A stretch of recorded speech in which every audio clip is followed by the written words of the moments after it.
예. 하나님의 교회를 심히 박해하여 멸하고. 예. 요새 하나님의 교회에 있죠. 이게 얼마나 멋진 말씀인지. 하나님의 교회는 심히 없어져야 합니다. 심히 박해하고 멸하여 없어져야 된다. 이 갈라디아서 1장 13절을 우리가 오늘 말씀으로 함께 보는 이유는 성경에 단 한 구절 유대교라는 말이 나와 있어요. 오늘 본문에 그 본문 때문에 오늘 이제 신구약 중간사를 함께 말씀을 나누면서 이 갈라디아서 1장 13절을 우리가 잠깐 본 겁니다. 이 말 자체는 이제 이 짧은 한 구절이지만은요. 자, 봅시다.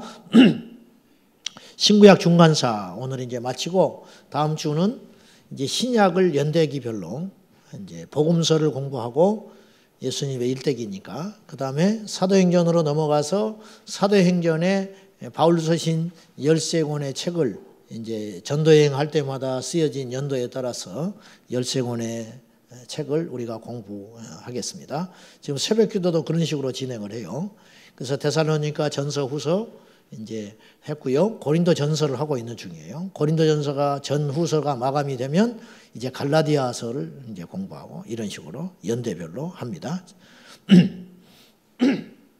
자, 신구약 중간사 주보를 보시죠. 그 안쪽에 보시면 내용이 대략 나와 있습니다. 먼저 신구약 중간사에 있었던 성경은 말라기서 425년 그날 이후로 그때 이후로 세례 요한이 등장할 때까지 이렇게 끊어진 그 기간 동안에 역사는 계속 흘러가고 있었어요. 그 팔레스타인을 중심으로 이스라엘과 관계된 그 배경사를 공부하는 것이 끊어진 400년의 역사를 우리가 이해하는 것이 중요하다. 성경이 없기 때문에 알 길이 없기 때문에 그것들을 공부하고 그 배경을 삼아서 신약을 공부하면 우리가 훨씬 더 이해하기가 쉽겠다 그 말입니다. 봅시다. 중간시대에 있었던 주의 연대기를 한번 정리를 해보랍니다. 자, 고대는 5대 제국이 있었어요. 흔히 하는 말로 역사학자들이 고대에 팔레스타인을 중심으로 5대 제국이 존재했는데 제일 먼저 등장하는 제국이 있습니다. 성경에. 무슨 제국일까요? 애굽입니다. 애굽. 이집트라 하죠. 이집트 제국이 1대 제국이고요. 2대가 이제 아시리아인데 흔히 바벨론 제국 그렇게 이야기해요. 1대가 이집트, 애굽, 그 다음에 바벨론, 그 다음에 세 번째 나타난 제국이 페르시아 제국, 성경에는 바사국이라고 합니다. 네 번째는 헬라 제국, 그리고 마지막에 예수님 당시에 세계 패권을 쥐고 흔들었던 로마 제국, 이렇게 5대 제국. 자, 다시 한번 해볼까요? 이집트, 애굽이죠. 애굽 제국, 그 다음에 바벨론 제국, 그 다음에 페르시아, 그 다음에 헬라 제국, 그 다음에 로마 제국. 지금은 제국이 있죠. 이 세상에도 지금 미국이 제국. 미국이 세계 제국을 자처하고 있고 그래서 유엔을 본부에 두고 세계의 경찰 국가를 자임하고 있습니다. 자, 봅시다. 먼저 중간시대에 있었던 주의 연대기를 한번 살펴보면 알렉산더가 대략 BC, 이건 BC를 말해요. 336년에 등장합니다. 알렉산더가 해성과 같이 등장했다가 그의 알렉산더의 고향이 어딜까요? 알렉산더의 고향은 마케도니아입니다. 마케도니아 변방의 아주 작은 나라의 출신인데 그 아버지 때부터 저짐이 보이더니 알렉산더에 와서 꽃을 피웠어요. 그 아버지가 알렉산더를 기가 막히게 세계 제국의 일꾼으로 사실은 만들어 놓은 거예요. 이 한 사람이 세계 역사에 등장함으로 세계 지형이 바뀌는 거예요. 예. 그래서 이 사람이 30대 초반에 죽고 말지요. 열병으로 죽었다. 뭐 여러 가지 학설이 있는데 심지어는 독살당했다는 설도 있지만은 어쨌든 병으로 죽었던 것 같아요. 30대 초반에 알렉산더가 죽습니다. 그래서 알렉산더가 세계를 지배하는 듯 하더니 갑자기 죽었어요. 그 다음에 알렉산더가 죽고 난 다음에 제국이 너무 크니까 네 제국으로 분열이 되어버립니다. 그래서 알렉산더의 그 시하 장군들에 의해서 이 땅덩어리가 너무 크니까 어떻게 해보지를 못하는 거예요. 그래서 4개 제국으로 분열이 돼가지고 알렉산더 사후에 헬라가 분열이 되는데 301년 그 정도 분열이 돼요. 안티오쿠스 4세가 패권을 잡고 안티오쿠스입니다. 안티오쿠스 4세가 유대를 탄압하는데 이때 이 안티오쿠스는 그러니까 알렉산더가 죽고 난 다음에 나타난 4대 제국 중에 하나의 패권자가 됩니다. 이 사람이 어느 정도로 이스라엘을 핍박을 했냐면은 이스라엘은 1대 성전이 솔로몬 성전이죠. 그다음에 2대 성전은 스룹바벨 성전이 있었는데 이 성전에 침입을 해가지고 이 안티오쿠스 4세가 돼지 피를 발라버려요. 돼지는 유대인들이 율법에 금한 짐승이란 말이죠. 먹어서도 안 되고 부정한 짐승인데 일부러 모욕을 해버리는 거예요. 그 돼지 피를 뿌려버리고 그 성전에다가 제우스 신상을 세워요. 제우스 신상을. 그러니까 완전히 이스라엘의 자존심을 뭉개버려요. 짓밟아버려요. 그러면서 이스라엘 백성들 가운데 어떤 생각들이 도래하게 되냐면 끝이다. 끝은 곧 메시아가 올 때가 됐구나. 오늘 우리가 예수 그리스도의 재림을 사모하고 세상의 흐름을 보니까 동성애니 종교통합이니 뭐 이런 이해할 수 없는 몇십 년 전에는 상상도 할 수 없는 그런 일들이 막 일어난 걸 보면 종말의 시간이 됐다고 느끼듯이 하나님의 성전이 저렇게 짓밟히는 걸 보니까 이 세상의 끝자락에 왔구나. 그러면서 끝이 왔다고 믿고 메시아를 간절히 열망하는 메시아 대망사상이라고 하는 소위 메시아 대망사상으로 꽉 차기 시작해요. 그래서 세례 요한이 등장했을 때 당신이 메시아냐라고 유대인들이 자꾸 묻는 거예요. 그때 세례 요한이 거절하지요. 나는 내 뒤에 오시는 분이 있는데 나는 그분의 신발끈을 맬 수도 없는 존재다. 이제 이렇게 이야기합니다. 그래서 광야에서 외치는 포원이다. 소리다. 광야에서 외치는 아무것도 아닌 존재지 내 뒤에 그분이 오신다. 나는 그분의 길을 평탄케 하려 온 자다. 그렇게 이제 외치게 되는 거예요. 자, 그래서 세례 요한에게도 제자가 있었고 그 제자들이 예수님께로 몰려가는 것에 대하여 세례 요한은 철저히 자신을 비워요. 누차 이야기합니다. 우리를 통하여 주님이 영광을 받으실 수만 있다면 우리는 어떤 것도 영광입니다. 믿으십니까? 우리가 주님을 가리면 안 되겠어요. 우리는 주님을 가리키는 손가락이지 우리가 절대 주님이 받아야 할 0.0001%도 이런 말 자체도 필요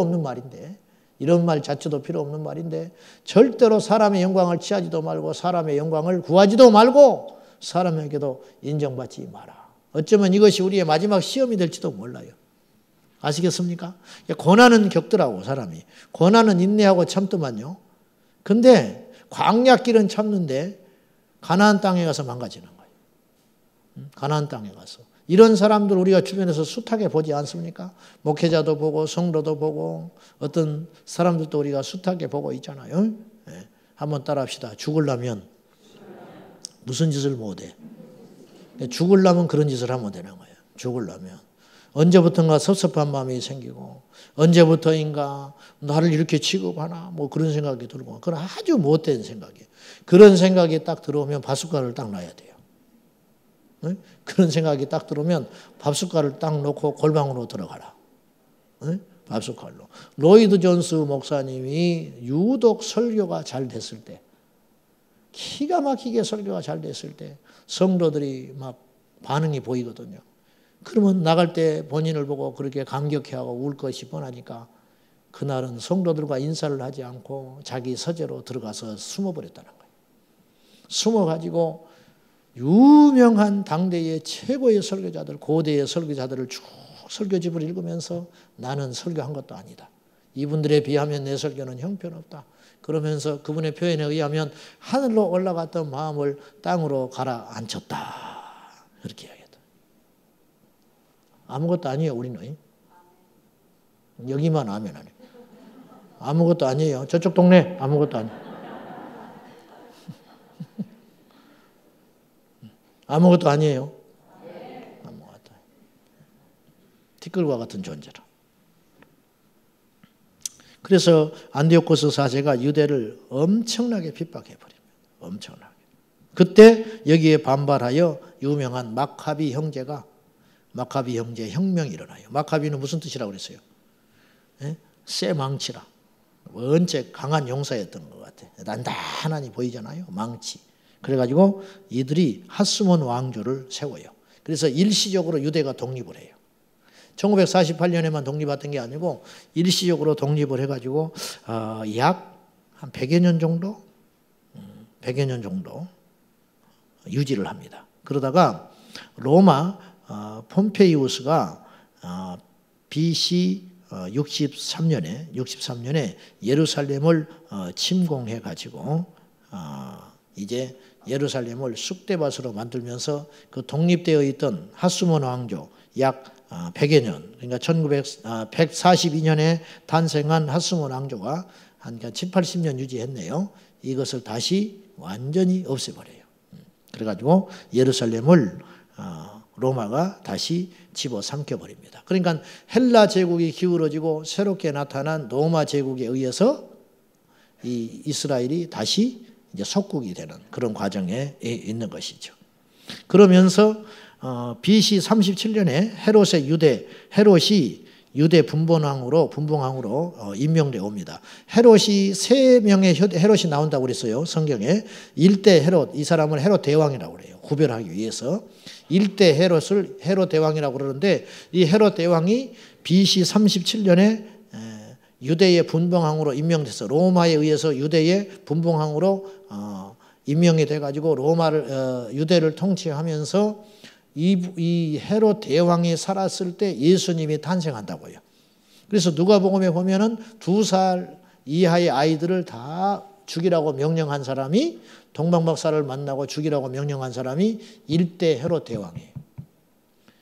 그래가지고 그 아들은 이제 별로 활약을 못하고 그 손주가 성경에 또 나타나는데 그 사람이 사도행전 12장에 나타나요. 12장에 건방 떨다가 죽어버리는 사람.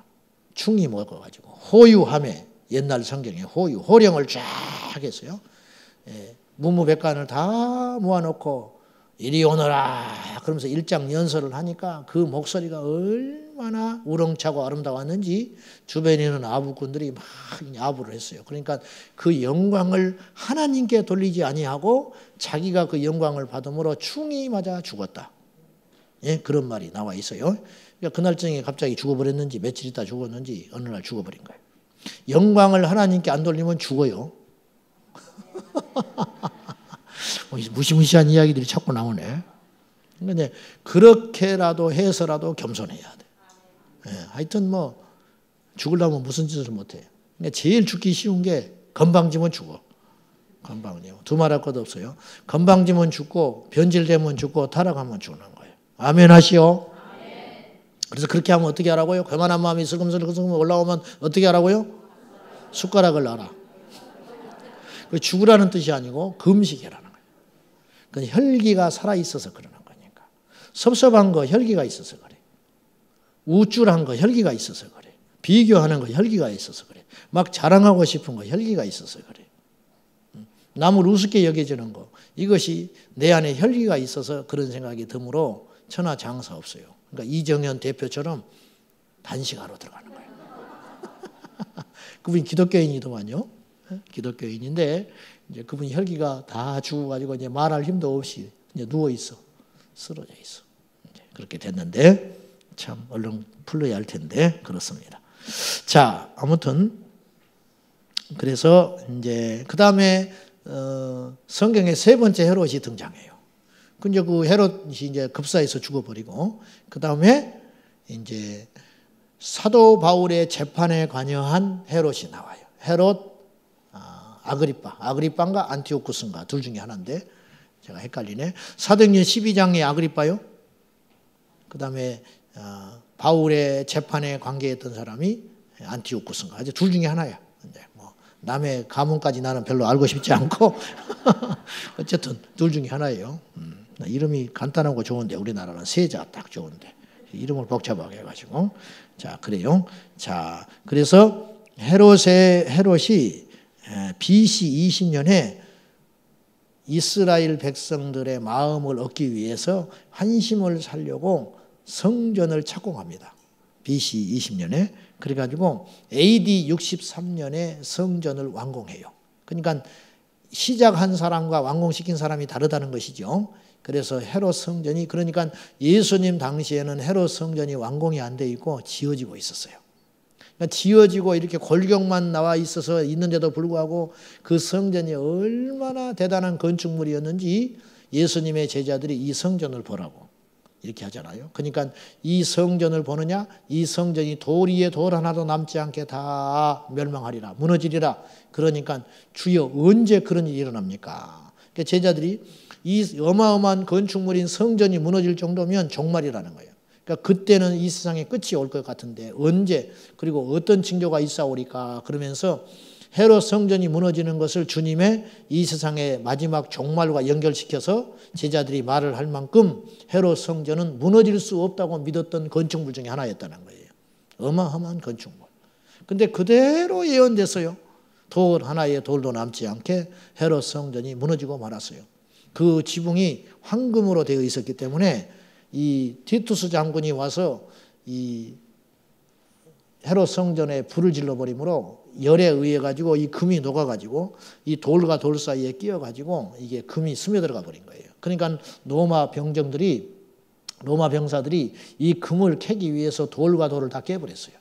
그러니까 예수님께서 말씀하실 때 그렇게 철저히 부서지는 정도구나 이렇게 비유적으로 들었는데 이건 단순한 비유가 아니고 실제로 돌과 돌 사이가 다 깨져버리는 그런 일이 일어났다는 거예요. 엄청난 것이죠.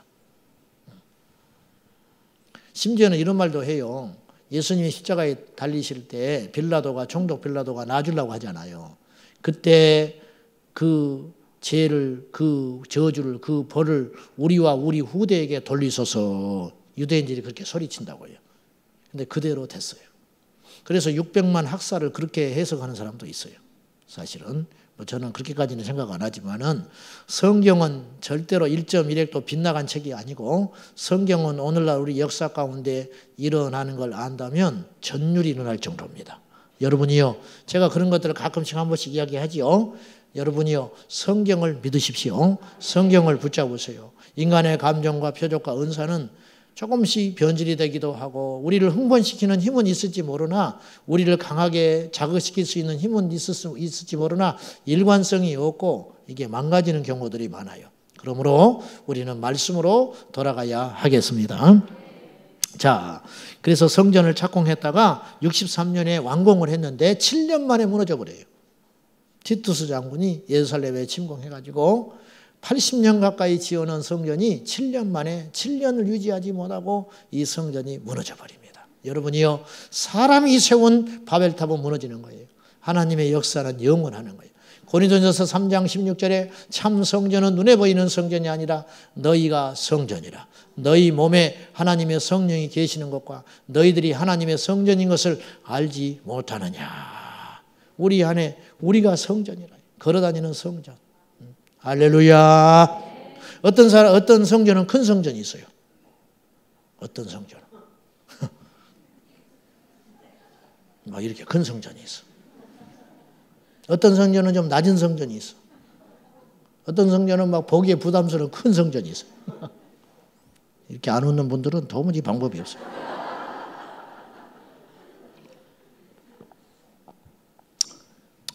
이래도 안 오는 분들은 내가 실력이 없어서 그런 것이니까 회개하시오. 웃음이 안 나는 건 어린아이 같지 않아서 그래요. 어린애는 계속 웃는다잖아. 응? 어린애는 사춘기 악마의 시절에 들어서면서부터 웃음이 없어져 버려. 악마가 딱 되면서부터 문 탁 닫고 들어가고 키가 점점 엄마보다 커졌을 때 어느 날 몽둥이 들고 빗자루를 들고 때리려고 할 때 어머니, 그때부터는 이제 끝났구나. 그때부터는 이제는 다시는 그렇게 하면 안 돼요. 이제 그때는 이제 말로만 해야 돼. 말로만 막 쏘아붙여야지. 그때도 빗자루 들고 설쳤다가는 큰일 납니다.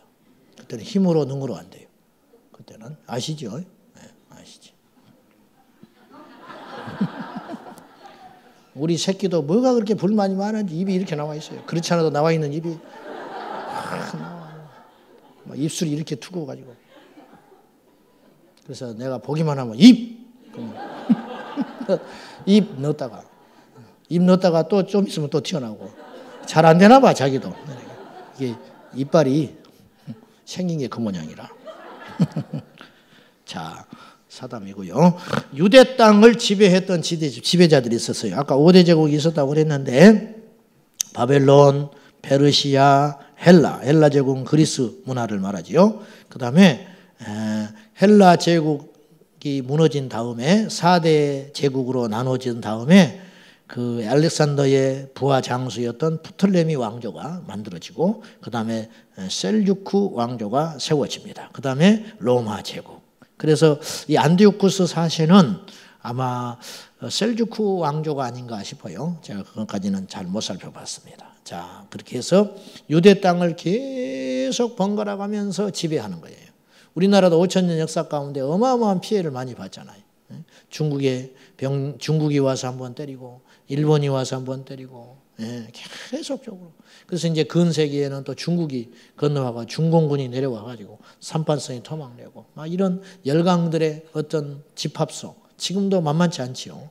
지금도 시험 이게 이런 열강들 사이에서 우리나라가 제 목소리를 못 내고 말이죠. 이렇게 하고 있다. 이런 현실이 참 서글픈 현실이죠. 그래서 이스라엘과 우리나라의 운명은 비슷하고 유사한 점이 참 많습니다. 그래서 어찌 보면 하나님의 심정을 더 잘 알 수 있는 어떤 민족성을 갖고 있는지도 몰라요. 자, 유대교와 유대인을 한번 살펴봅시다. 우리가 무심코 유대교 하지만 유대교가 어떻게 생긴지 모르고 유대교 하는 경우들이 참 많아요.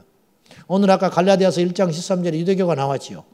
바울이 직접 유대교라는 말을 썼어요. 그의 서신서에서. 그 말은 그 당시 유대교라고 하는 종교가 탄생돼 있다는 걸 의미하는 거예요. 근데 구약에는 유대교라는 말이 안 나와요. 이건 우리에게 뭘 힌트를 주냐면 신구약 중간사에 유대교가 확립이 됐다는 걸 알 수 있어요. 신구약 중간사에 유대교가 확립되어 있어서 종교로 체계적으로 자리를 잡았다. 이렇게 볼 수 있어요. 자, 유대교의 창설자는 진정한 창설자는 모세라 할 수 있는데 모세는 그러나 유대교라는 말 자체는 하지 않았지요.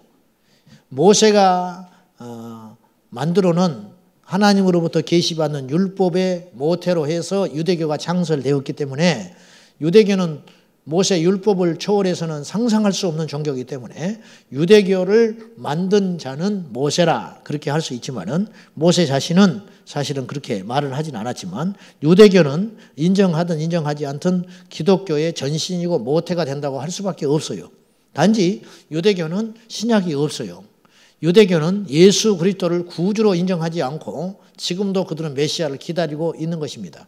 그래서 유대교와 기독교는 하나 될 수 없는 상황이지만은 유대교가 기독교의 뿌리라고 볼 수밖에 없어요. 사실은 그건 인정할 수밖에 없어요. 자, 유대교라는 명칭은 기원전 약 100년경에 그러니까 신구약 중간사 그때의 제2 마카비서에 최초로 등장한답니다.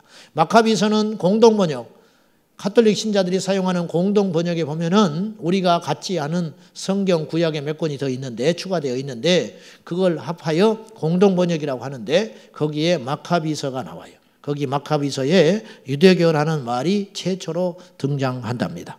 그래서 우리가 가진 성경에는 갈라디아서 1장 13절에 처음이자 마지막으로 유대교라는 말이 등장을 합니다. 아까도 말했다시피 바울이 유대교라는 말을 언급했다는 것은 곧 바울 당시에 유대교가 정립이 되어 있었다는 것을 의미하는 것이 되겠습니다.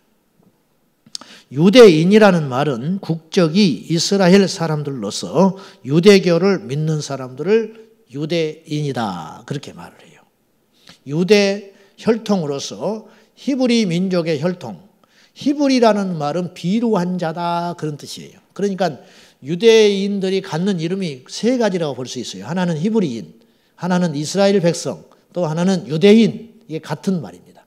같은 말. 근데 히브리라는 말은 비루한 자, 집시족. 이제 옛날에 이집트에서 나와가지고 광야를 유리방황하면서 성경은 유대인들을 중심으로 써 있는 책이긴 하지만 사실은 객관적 역사적 어떤 사실로 보면 유대인들은 아주 작은 약소국가 팔레스타인의 나라 없이 떠돌다가 애굽에서 430년 가까이 종살이 하다가 광야에 나와가지고 이렇게 유리방황 하다가 가나안 땅에 들어가서 안착 했던 어떤 방랑객과 같은 그런 민족. 그렇기 때문에 그들의 민족의 특성을 보고 다른 이방 사람들이 유대인들을 일컬어서 히브리 민족이라 이렇게 부른 것이 히브리라고 하는 고유 명칭이 됐다 그런 말이에요. 그래서 히브리나 유대인이나 이스라엘 사람이나 이게 같은 의미가 되겠습니다. 지금은 뭐 히브리 사람이라는 말은 잘 안 쓰죠. 지금 근세 역사에서는 유대인 혹은 이스라엘 사람들 뭐 이렇게 쓰지 않겠습니까? 세계적으로 보면은. 자, 그래서 유대인으로서 유대교를 믿는 사람들, 이스라엘 백성, 이스라엘의 국적을 가진 사람으로서 유대 혈통을 가진 그런 사람을 유대인 그렇게 부른다 볼 수 있습니다. 유대교, 예수님이 이 사복음서에 보면 종파들이 등장을 해요.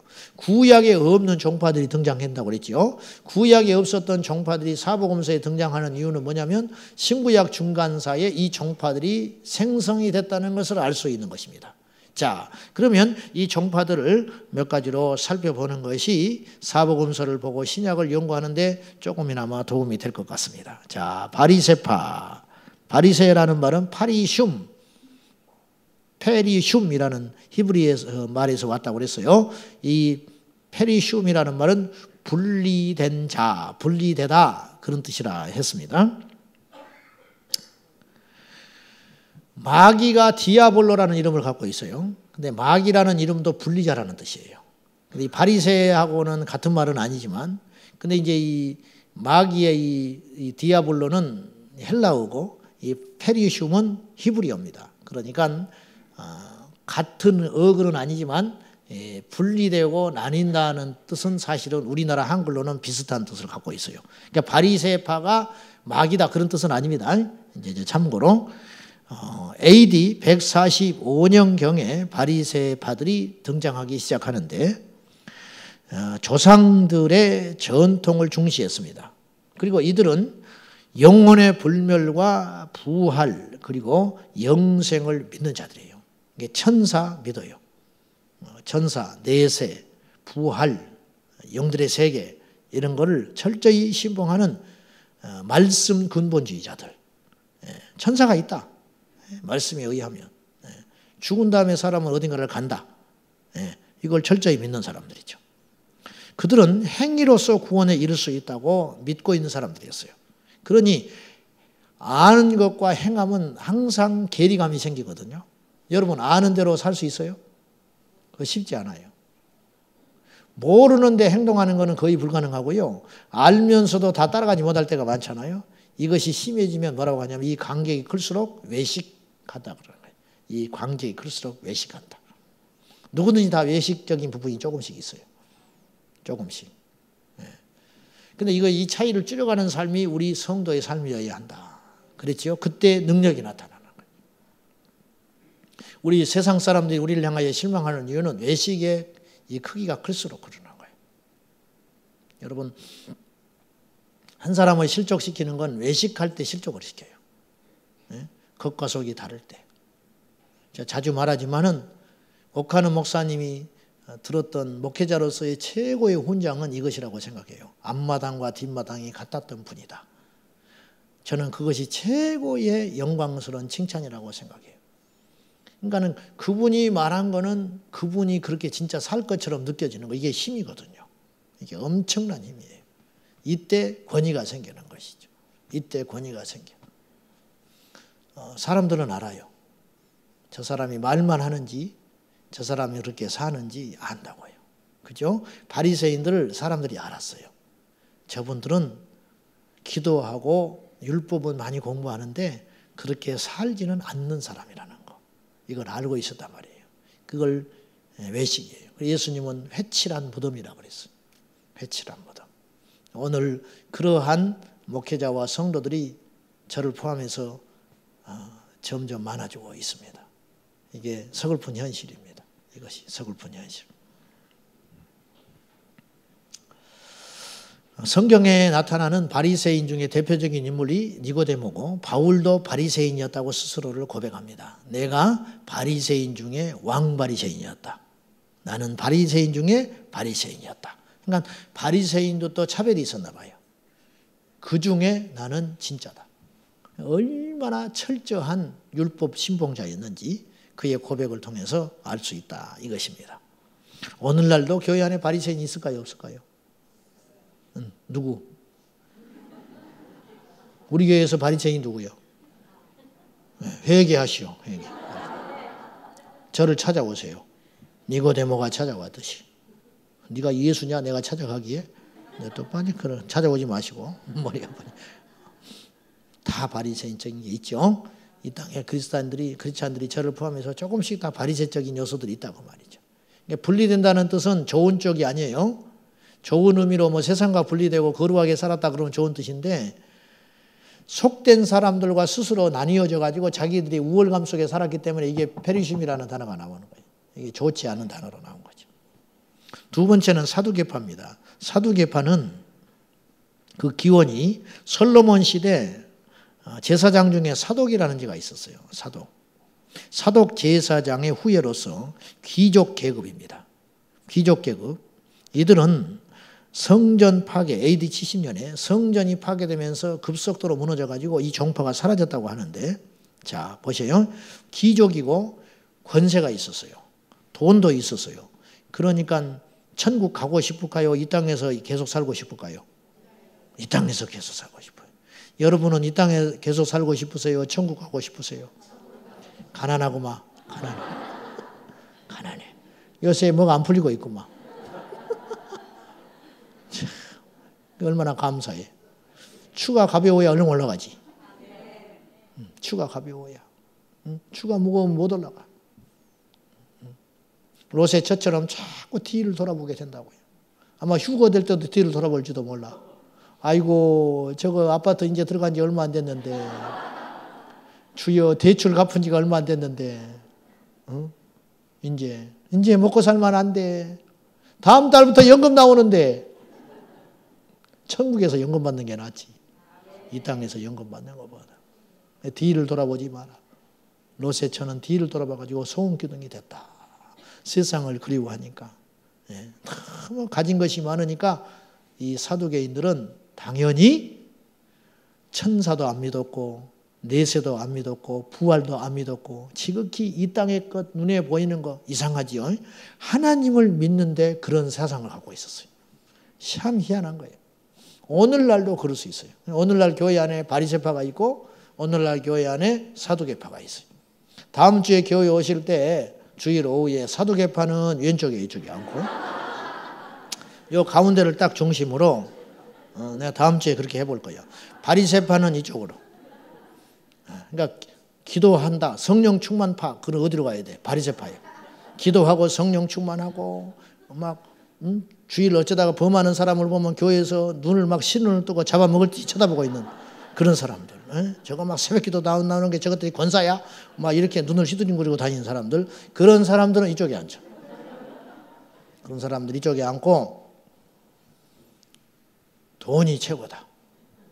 목사님, 내가 로또 복권 당첨되면 교회 빚 한 방에. 그 사람은 이쪽에 앉아. 그 사람들은 사두개파라. 사두개파. 목사님, 물론 하나님이 도와주시지만은 열심히 교육도 시켜야 하고요. 우리 자식을 위해서 투자해야 됩니다. 그러니까는 수련회 때 내 새끼 오라고 하지 마시오. 1년만 봐주세요. 대학 들어간 다음에 열심히 할 테니까. 사두개. 그 사람은 사두개파라. 자, 아시겠죠? 자, 어디에 속해 있는 거예요, 여러분들은? 딱 나눠 있네, 벌써 이렇게. 아주 하나님이 딱 예정하셨구만. 그러니까 여러분이 지금 앉아 있는 자리가 그 자리예요. 여러분들 그런 줄 알고 이쪽은 사두개파, 이쪽은 바리새파. 나는 이 파도 아니고 저 파도 아니고 나는 예수파. 좋은 건 네가 다 해버리고. 자, 그래서 우리가 이제 웃자고 하는 소리지만은 우리가 사람은 누구든지 치우치고 어디에 속해 있어요. 그러니까 이런 것들을 참 조심하면서 우리가 항상 예수 그리스도의 순전함, 말씀의 순전함, 어떤 것에 휘둘리지 말고.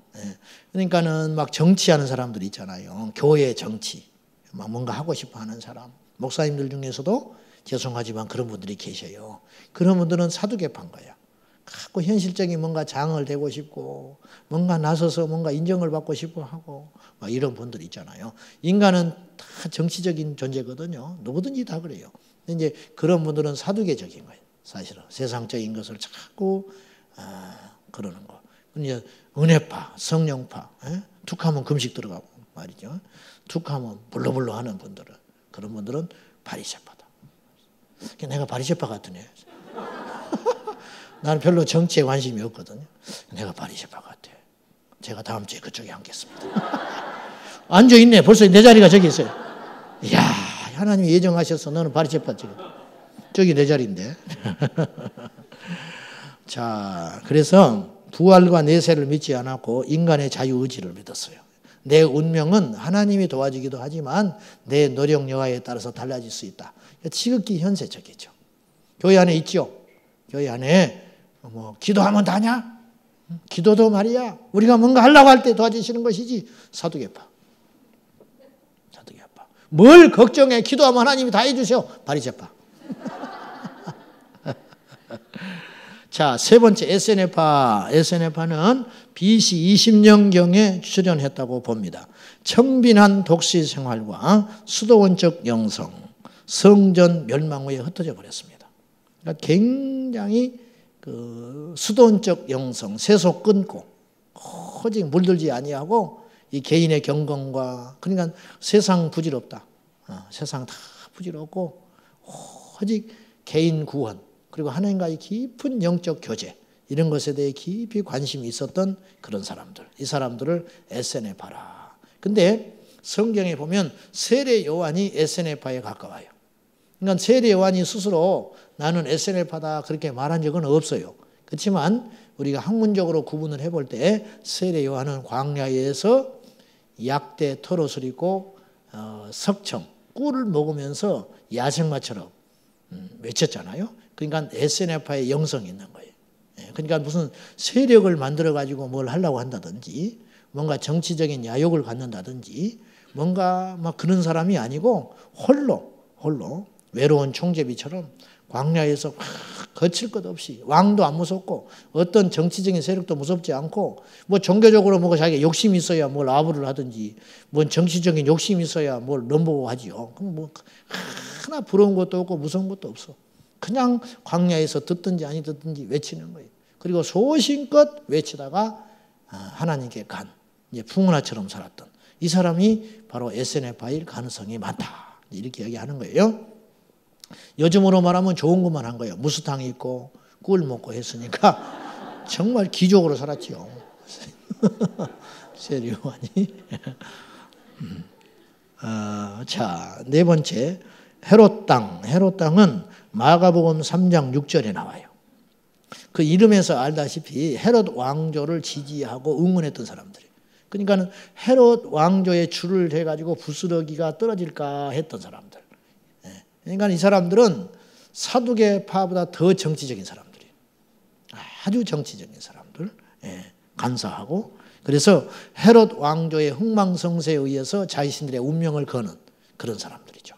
그래서 이들을 지지했던 그러니까 뭐 옳고 그름 뭐 하나님의 율법 이거는 그냥 액세서리로 걸치고 있는 것이고 자기 안에 속 내심은 오직 헤롯 이 사람들에게 이 헤롯 왕조 집안에 줄을 대가지고 자기의 정치적인 욕심을 끊임없이 채우고 이 땅에서 호의호식하려고 했던 사람들 이런 기회주의자들을 헤롯 땅이다 그렇게 볼 수 있습니다.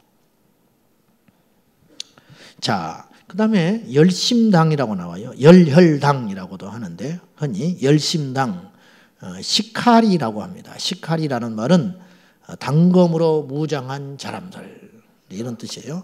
칼에 실제로 이 칼을 품속에 품고 다녔던 사람들을 열심당이라 그렇게 불러요. 이 사람들은 바리새파에서 빠져나온 작은 당파로 처음에는 같이 했었는데 나중에 빠져나와가지고 자기들의 독립된 어떤 단체를 만들었는데 이들은 급진적인 투사였어요. 급진적인 투사. 그러니까 여기다 칼을 끄고 다니다가 세리를 보면 뒤에서 칼로 꽂아버리는 거예요. 이렇게 하는 것이 하나님의 뜻이라고 믿었던 사람들이. 그래서 자신들의 힘으로 로마에서 이스라엘을 독립하려고 했던 일종의 마카비 형제의 그런 사상을 받아들였지 않나 싶어요. 이 사람들을 열혈당이라고, 피가 뜨거운 거예요. 열심당. 가룟 유다가 어쩌면 열심당원 출신이 아닐까. 11명의 제자는 전부 갈릴리 출신인데 이 가룟 유다만이 가롯 출신입니다. 이 유다만. 예수님의 제자가 유다가 또 있었으니까 가롯 출신의 유다라고 하는 것을 구별하기 위해서 가롯 유다 이렇게 붙인 건데, 이 유다가 아마도 열심당원 중에 하나가 아니었을까. 그래서 예수님을 왜 팔았느냐. 예수님을 통하여 자신의 꿈을 이루고 싶었어요. 그게 뭐냐, 민족 독립이에요. 민족 독립. 근데 처음에 예수님이 가진 파워, 기적, 그래서 예수님 저분이 맘만 먹으면 하루아침에 이스라엘 백성들의 마음을 휘어잡아가지고 독립된 왕조를 만들 수 있을 것 같았어요. 근데 이런 생각은 가룟 유다만 품고 있었던 생각이 아니고 예수님의 제자들도 이런 생각을 갖고 있었던 것 같아요. 은연중에. 그래서 당신의 나라가 임할 때에, 이 말은 하나님의 나라만을 의미하는 건 아니었어요. 지상의 왕국. 당신께서 로마에서 이스라엘을 압제해서 해방하여 독립된 나라를 세울 때에 우리를 좌편 우편에 앉혀주세요. 이렇게 부탁을 했어요. 그러니까 예수님하고 전혀 대화가 안 되는 거예요. 예수님은 끊임없이 하늘의 이야기를 하는데 제자들은 땅의 이야기를 하고 있어요. 오늘 우리와 어쩌면 똑같은지도 몰라요. 그래서 가룟 유다가 어느 날부터 예수님께 마음을 바꾸기 시작해요. 예수님을 통하여 새로운 나라를 건설하고 싶었는데 예수님이 가지신 그 능력과 힘을 그곳에 쓰질 않고 자꾸만 엉뚱한 소리를 하시는 거예요. 죽는다. 내가 온 것은 사람들을 지배하러 온 것이 아니다. 나는 섬기러 왔어. 나는 죽으러 왔노라. 이러니까 처음에 한두 번이지 자꾸 돌아가는 형편을 보니까 이 가룟 유다가 머리가 좋은 사람이기 때문에 이대로 있다가는 아무것도 안 되겠어요. 그래서 심리적으로는 이런다는 거예요. 가룟 유다가 예수님을 배신한 것 같지만 심리적으로 가룟 유다는 예수님으로부터 배신감을 느꼈다는 거예요. 왜? 예수님이 자기가 만들어 놓은 시나리오대로 갔으면 나라를 살릴 수 있는데 이게 어느 날부터 어긋나기 시작하는 거예요. 이때 심한 배신감을 느껴서 가룟 유다가 예수님을 팔았다. 이렇게 주장하는 것도 있어요. 뭐 크게 낭설은 아니죠. 마지막 서기관인데요. 서기관이라는 말은 글 쓰는 솜씨가 숙달된 자라 그런 뜻인데, 애초에 이 서기관의 추전은 종교 집단이나 어떤 계급주의자들이 아니고 순전히 율법을, 옛날에는 인쇄술이 없었기 때문에 율법을 옮겨 쓰는 데서 시작됐어요.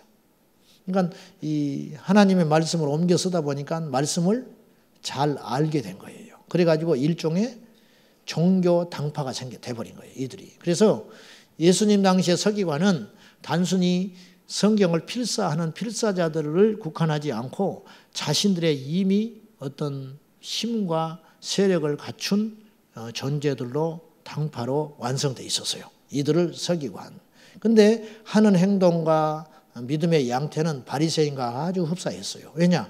바리새인들이 근본주의자들이라고 했잖아요. 말씀의 근본주의자들. 그러니까 서기관들도 말씀을 알고 본능적으로 취득을 했기 때문에 이 말씀을 쓰다 보니까 암송이 되고 쓰다 보니까 알게 되고 필사를 하다 보니까 이 말씀의 전문가들이 돼가지고 나중에 율법주의자가 된 거예요. 근데 예수님께 심한 책망을 받죠. 왜?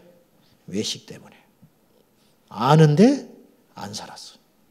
아는데. 이게 큰 문제라는 거예요. 이게 엄청난 문제예요. 뒤에 오신 분들을 위해서 제가 짤막하게 말씀을 드리면, 제가 이제 성경을 처음에 첫 시간 공부하면서 그런 이야기를 했지만은, 성경은 옛날에 인쇄술이 없을 때 옮겼을 때 혹시 변질되지 않았을까? 변질될 확률은 제로에 가깝다. 그 첫째, 필사자들이 옮겨 쓰고 나서 성경에 이 낱 글자 한자 한자를 숫자로 셌어요.